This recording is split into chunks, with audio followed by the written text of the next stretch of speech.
Messieurs. Merci, Spencer. Bonjour, Dara. Bonjour, comment allez-vous? Bien. On va faire la conversation en français. Il faut savoir que Dara, après avoir quitté l'Iran, s'est arrêté à Nice. So, are you ready to speak in French? Je ne parle pas français. Ah, dommage. Mais il parle beaucoup de choses. Dara, first thing first.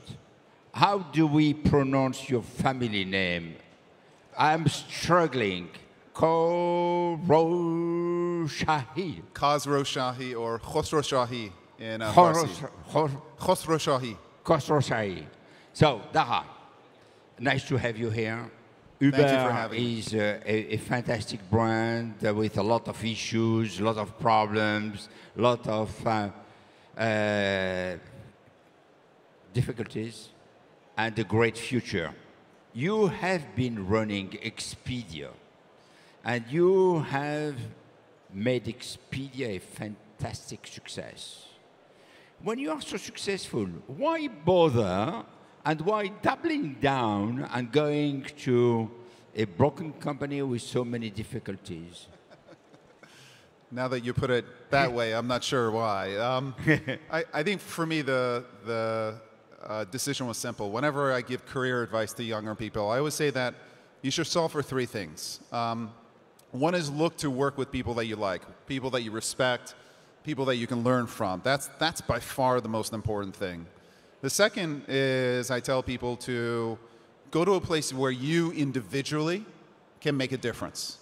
And the third is to go to a place that's making a difference in the world. You know, if you're going to make a difference at a company, go to a place that's making a difference in the world. And I think for me, the second and the third, especially for Uber, really rang true. This was a company that was in trouble, had lost its way in certain ways, and I thought that I could make a difference as a leader of the company.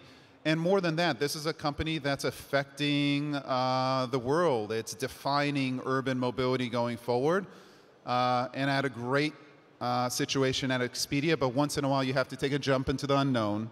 And I thought that Uber was a great opportunity, and I haven't looked back for a minute. Expedia, Uber, two very different kind of companies, two different kind of services, and also Expedia, very few people. Uber, I don't know how many 100,000 people, and maybe tomorrow million of people. What are the differences? What are the qualities that you have used at Expedia that you believe will be fitting with the Uber situation? Well, I think the scope of Uber, and we have over 3 million driver partners who use our platform and our app to make a living or add to their living, which is pretty extraordinary. The scope of the businesses is pretty extraordinary.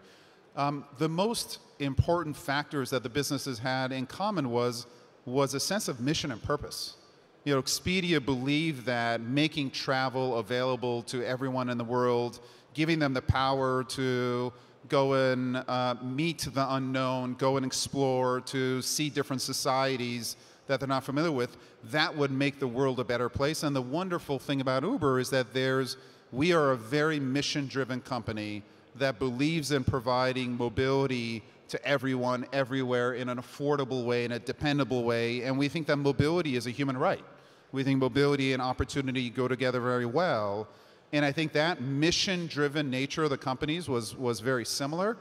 And I think what I brought from Expedia, which was a culture, which is it's profits with a purpose. It's growth, but responsible growth, is a mission and a culture that I'm bringing to Uber, so that we can not only achieve the mission of bringing mobility to everyone, but to do it in a responsible way, do it in a partnership-centric way, do it in a way that benefits all the constituencies, like the announcement that we made yesterday with AXA to bring insurance benefits to our driver partners all across Europe, 150,000 partners, so that they can enjoy the kind of protection that I think many full-time employees do. Yes, we will come to the AXA solution and product that you have created.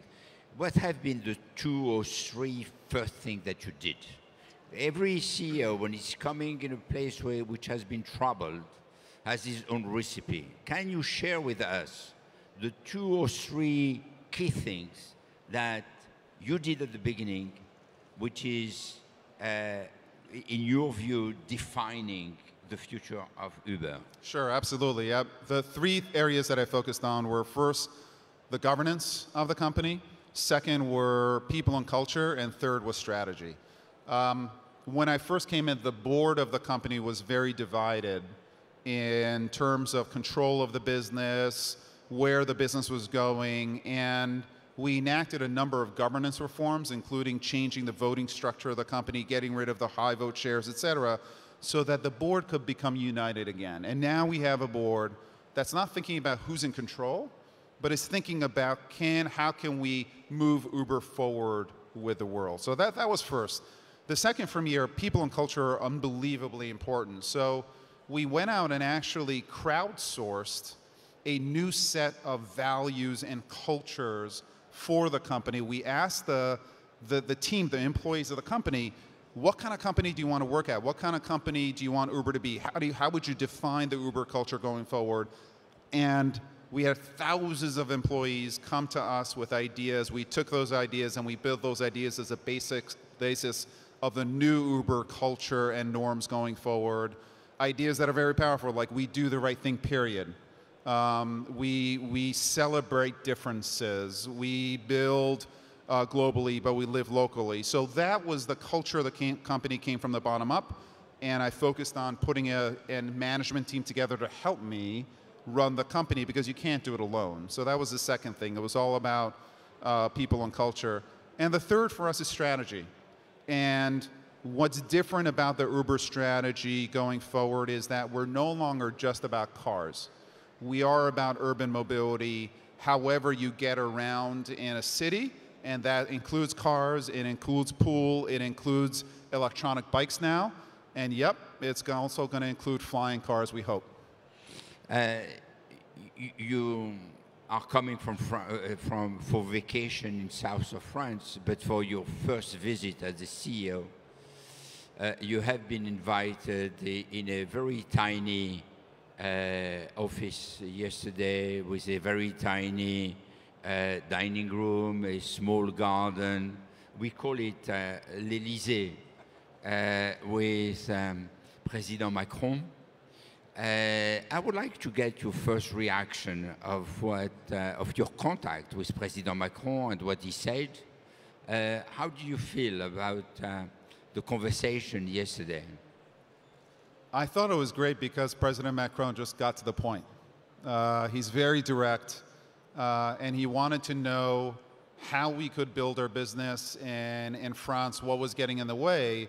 But he also wanted me to demonstrate that we're committed to France, that we're not just going to come here and pull from France, that we had a commitment to invest in France.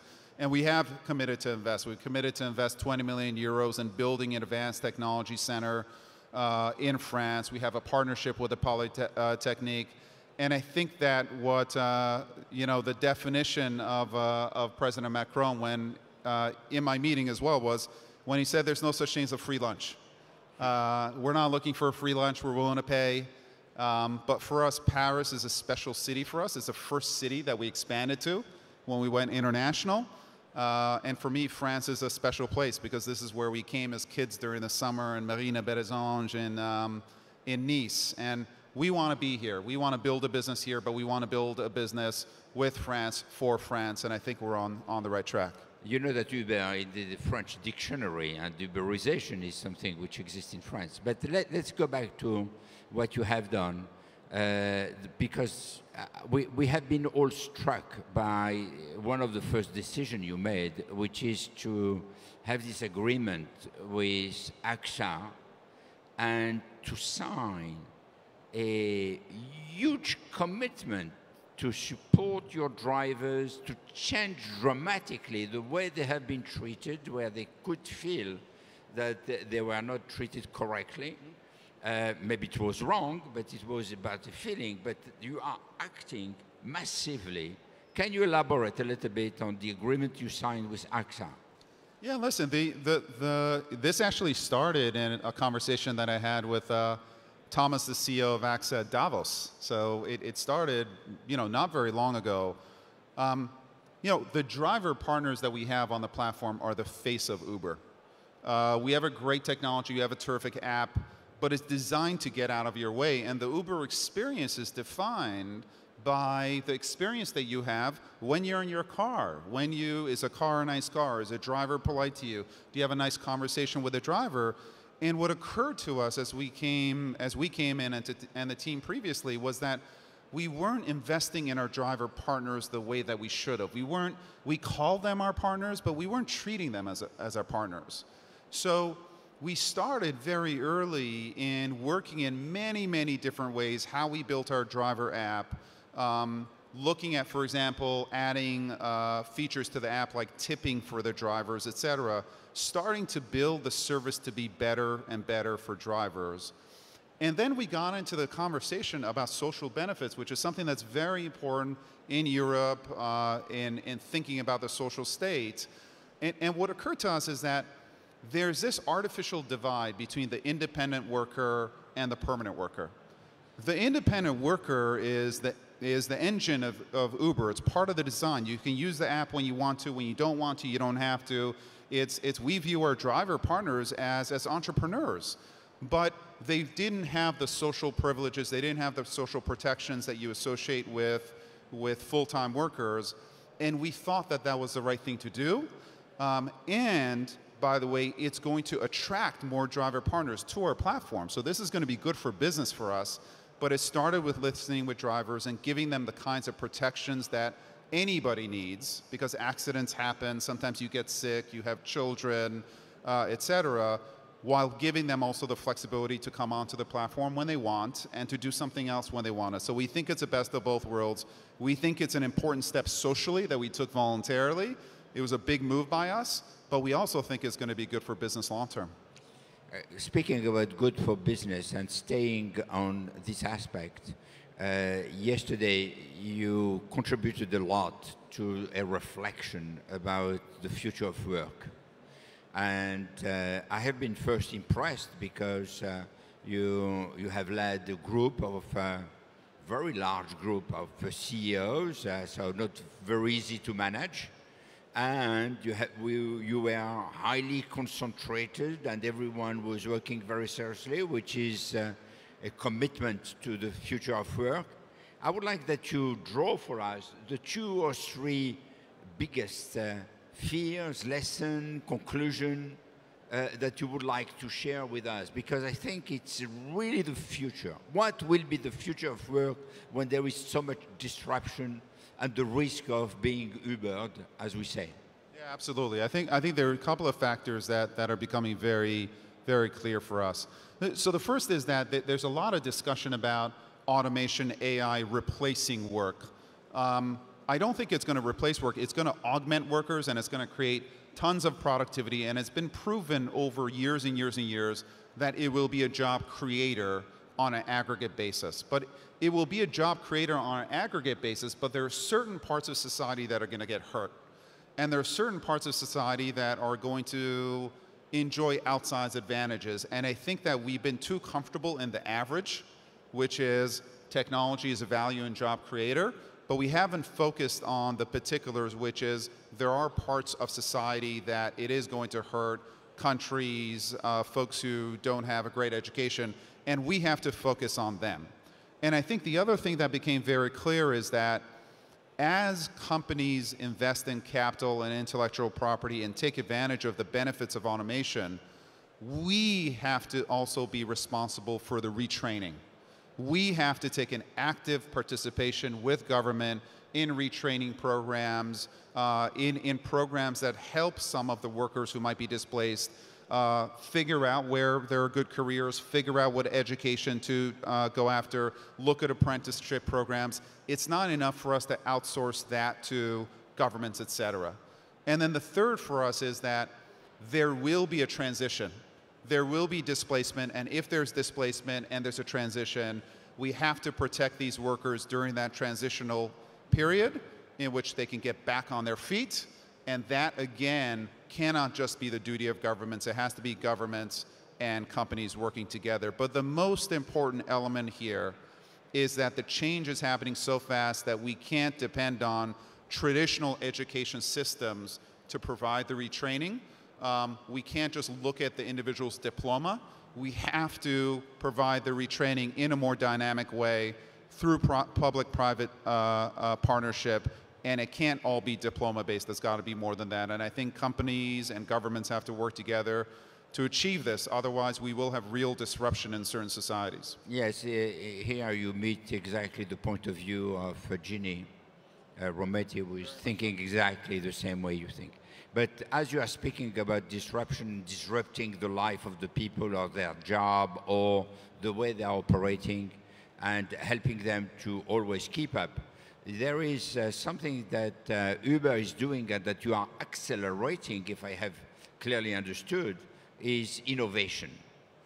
And innovation is something which will probably spur even more disruption and create more issues in the future. First, how do you feel about the progress that Uber is making on self-driving cars, tomorrow flying cars? I don't know if flying cars will happen before the issue of self-driving cars is fixed, and what will be the consequence for the people? Well, I think that the initial consequence is actually going to be pushing car ownership. I think as you move forward on self-driving, first of all, self-driving cars at maturity are going to be much safer than human drivers. People talk about self-driving displacing drivers, but the fact is that there are over 1 million lives lost every year in automobile accidents in the world. 1 million lives. So this is a technology that's going to be saving thousands of lives every single day around the world, and I think that is a terrific technology and a terrific power to have. I also think that self-driving is going to bring the cost of getting a ride on an Uber down to a level where the real enemy of self-driving is car ownership. And if you look at car ownership, cars are only used 5% of the time. These are assets that are enormously underutilized. And to the extent you can increase the utilization of cars, you can save 20 to 30% of space in cities.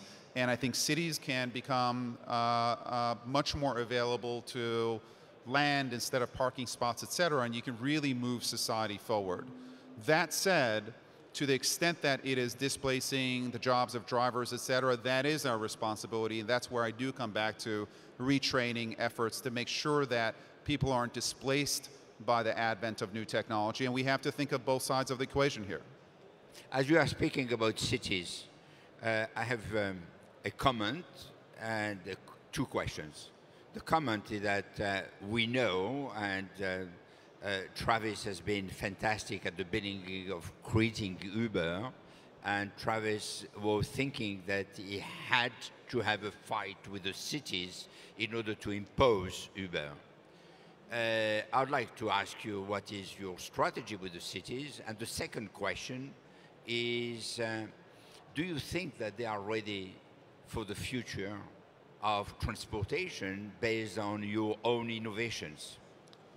So first of all, a strategy with the cities has to be a partnership strategy. And I think that what we bring to the cities now is a vision that goes beyond cars. Cities don't need more cars in them. We're investing very aggressively in pool technology so you get more than one rider in a car so we can help with traffic. We're investing very heavily in the electrification of vehicles. And we're investing in bikes and other modes of transportation. We want to get the metro on Uber, et cetera. We want to bring our technology to all forms of transport in the city. And in order to do so, we have to partner with cities and we have to have dialogue with them. And listen, I'll be honest with you, sometimes it's frustrating. Sometimes we can't move as fast as an entrepreneurial company wants to move, but we think that if we move in partnership, our business will be more lasting and ultimately more valuable than otherwise.